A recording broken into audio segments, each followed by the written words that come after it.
Hello everybody and welcome back to the WERC and more specifically to the Race of Champions, the pinnacle in the WERC racing calendar. We just had the quarterfinals, very action-packed semis that we're going to have today, and of course the quarterfinals were absolutely immense in the battling that we had. Once again, joining me in the commentary box is of course Wesley Wickens. Quarterfinals, awesome bit of battling there and showing the Race of Champions format really works on this game. Oh, it's perfect. There was side by side. There was a few dominations in some of the quarters. It's going to be a lot closer in the semis, but some of them were very side by side, and the tiebreakers were much needed things in the quarters. So as you can see there, of course, if you did miss the quarterfinals, do check them out, but we'll go through the format once again. 1v1s at the Health Circuit in Norway, 2 laps. The driver starting on the outside will take the Joker lap, and the driver on the inside will take the Joker lap on their second lap. We have 3 rounds, Polo Supercar, Cross Kart, and then the tiebreak will take place in the Clio Super 1600. But here's the results of the quarterfinals. You can see Court taking the win over Williams-Bailey Cherokee, and Alexander Bottas going through versus Vicente on a 2-0 win. So now it's going to be Court versus Alexander Bottas in the first semi-final. And as you can see, Veloci Primera taking the win over Serene Logic in quarterfinal 3, and Gina Pankinen taking a 2-0 win over Nate Wilcox in the fourth quarterfinal. So it's going to be Veloci Primera versus Oscaro Gina Pankinen. But here we go for the first semi-final. Alexander Bottas versus Court, the underdog versus one of the quickest guys on the game. This is going to be a really interesting fight, I think, Wes. Oh, I think we're going to need a tie-break here, aren't we? But definitely, it's not going to be a runaway. It's going to be a close one. So here we go. We're going to get ready. Who's going to be starting on the outside? Of course, the driver on the outside will have to take the Joker. If you're not familiar with the format, we'll go through it. Of course, as the race goes on, you'll get used to it. Trust me. So Bottas on the outside, he'll go to the Joker lap here at the Health Circuit in Norway, and Court on the inside. Very even getaway, and we saw in the quarterfinals, Bottas absolutely nailed his starts versus Vicente, but Court having the match of him there.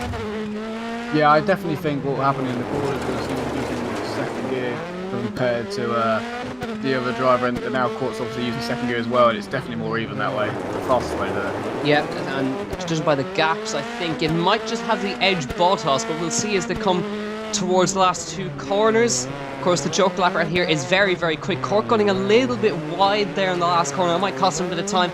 Coming over the line then towards the Joker lap. Here comes the South African. Going to send it into the Joker lap. Absolutely sideways, trying to get it as straight as possible. Watch for Bottas on the inside. Bottas looks like he's got the job done. Court's going to look for a way through. Bottas holds the inside line. Court trying to find a way through. A little bit of contact made on the way down the hill. That's rallycross. Rubbing is racing, boys. Coming through the right-hander on the gravel. Bottas trying to get it sideways, trying to get it straight as they run over the hill.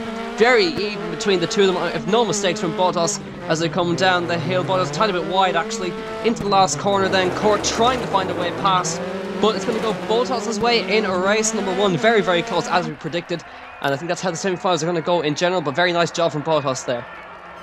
But he had to defend as well. If you notice, as Court come off the Joker, the Bottas defending, Court went to the outside to try and make something into the next corner. It was very smart by Bottas, so he knew it was going to be close. He knew he wasn't having it that easy. I don't know how this is going to go over the cross cars now.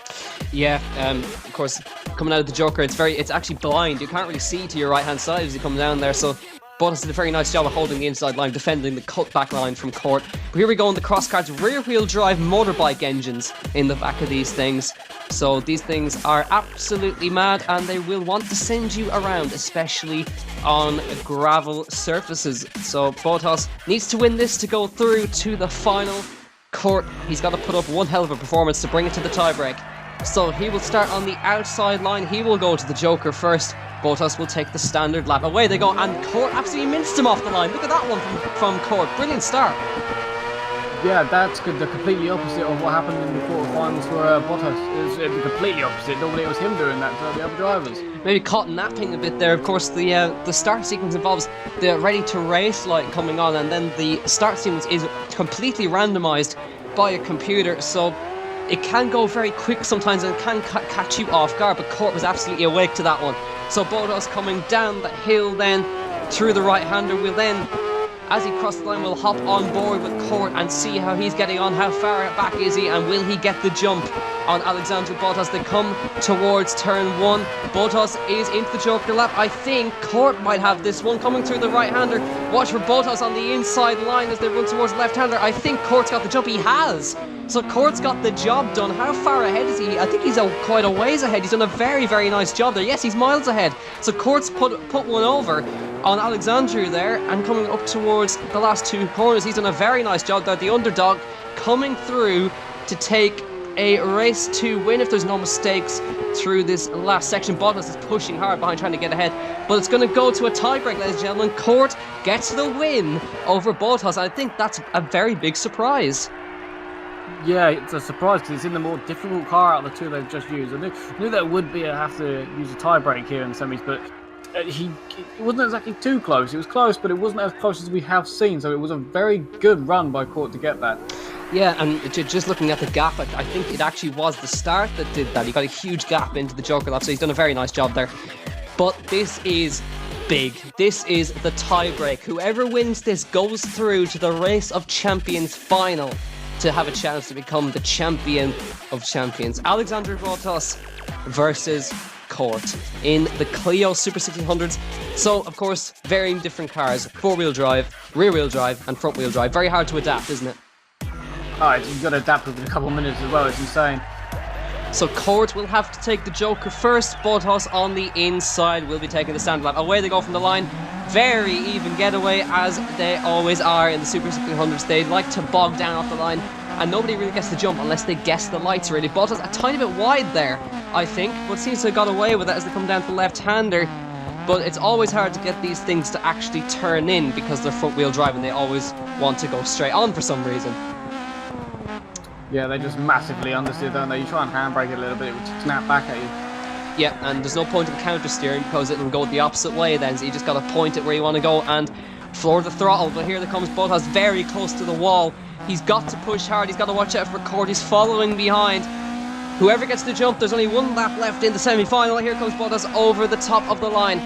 Court will be crossing the line as well. This is going to be close on the entry. Court coming through the right-hander. And here comes Bottas. Where is he? He's on the left-hand side. They're almost neck and neck, but Bottas has got the jump. Now Court's got to try and find a way through. He's close to the back of the Romanian as they run down the hill here. Is he going to be able to try anything into the right-hander? I don't think so. Bottas holding his line very well. Goes a tiny bit wide. He's gone very wide, actually. Court's going to try and follow him as best he can. Over the top of the hill, there's only 2 corners left to go. Through the left-hander. Bottas holding on for 1 more corner now. Through the last corner. Court's trying his best. He gets nice and close to the back of the Clio. But Bottas goes through to the final, beating Court in a 2-1 victory there. Awesome job from Court to get as far as the semi-finals, but his day is done, and Bottas is the first guy through to the final. I think very well deserved. Very well deserved, and I think if you run these 3 races again and again, you might have different outcomes. That's how close it is with the semis at the moment. Yeah, absolutely. Bottas then through to the final then, and now we're going to have semi-final number 2 with Veloce versus Oscaro. It's Primero versus Juna Pankin, the reigning Dirt Esports World Champion. So the young Norwegian, he's got one hell of a battle on his hands right now against the reigning World Champion. And let's see how he gets on. It could be an upset, but I think it's definitely going to go the way of Juna, judging off how the quarterfinal went. Yeah, how the quarterfinal went. He might have this in the bag, but we never know. It's going to be close. I reckon it's going to be a very close one, I think.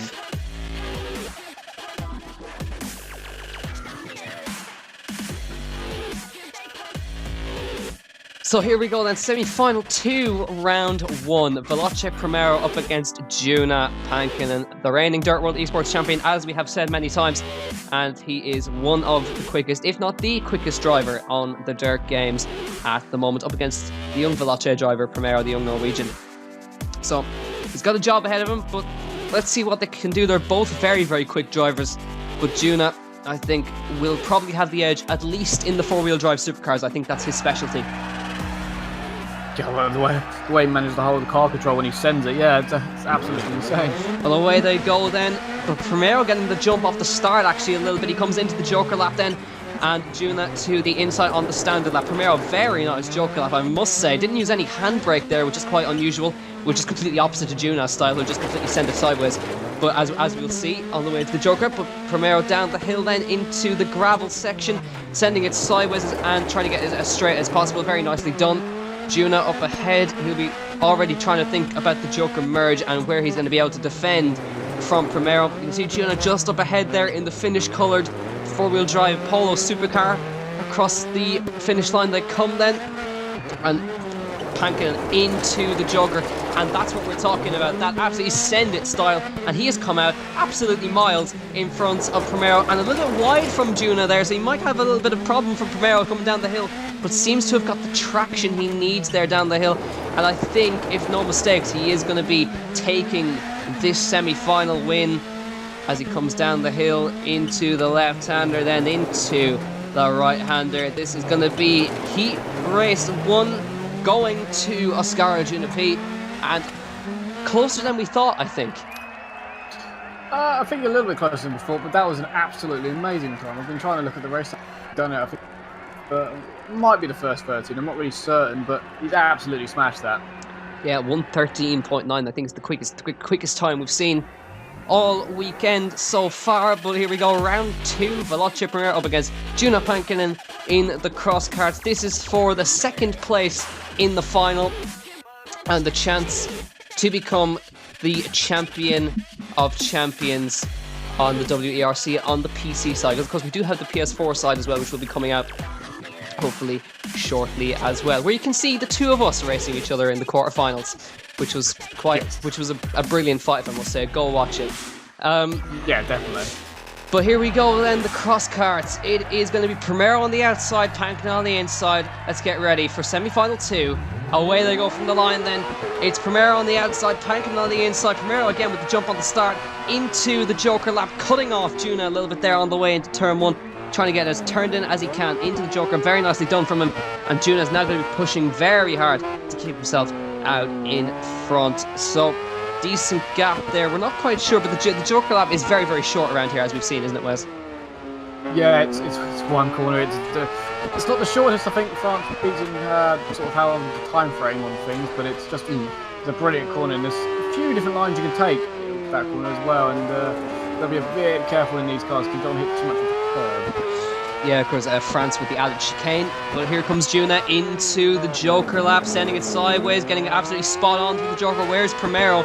He's quite close, actually, to come out, but again, Juna, with no slides through the joker lap, gets out in front of Primero, but Primero's not that far behind, so if Juna makes any mistakes, Primero's going to be there to pick up the pieces. On the curb a little bit, oh, Primero's got that a little bit wrong, a little bit too sideways through the right-hander, running over the top of the hill, through the left-hander, and through the right-hander. Here we go, it's going to be an all-Oscaro final, 2-0 to Juna Pankkinen, and he goes through to the PC side of the Race of Champions in WERC. An expected result, but Primero put on a very nice show there and showed what he can do versus the world champion. He's able to keep pace with him. Yeah, definitely. Was with Ian just over a second actually in the end, but he had the slight mistake he made down at the bottom of the hill cost him a bit of time, but it was on him. So there is the confirmation of the final lineup: Alexander Bottas versus Juna Pankkinen. That is going to be a very, very intriguing final indeed. And of course, it's teammates, but again, the fiercest battles are always fought between teammates, aren't they? Oh, you always got to beat your teammate, haven't you? You always have to beat your teammate. That's number one rule. Yeah, that's it's going to be an interesting one. There might be a little bit of banging, but again, rubbing is racing in rallycross. So that has been the semi-finals for WERC, and we're going to now have the finals very, very shortly indeed. And we're going to have Alexander Bottas versus Juna Pankkinen in the final. So stay tuned to the WERC channel, of course, and we'll see you very shortly for the WERC Race of Champions final.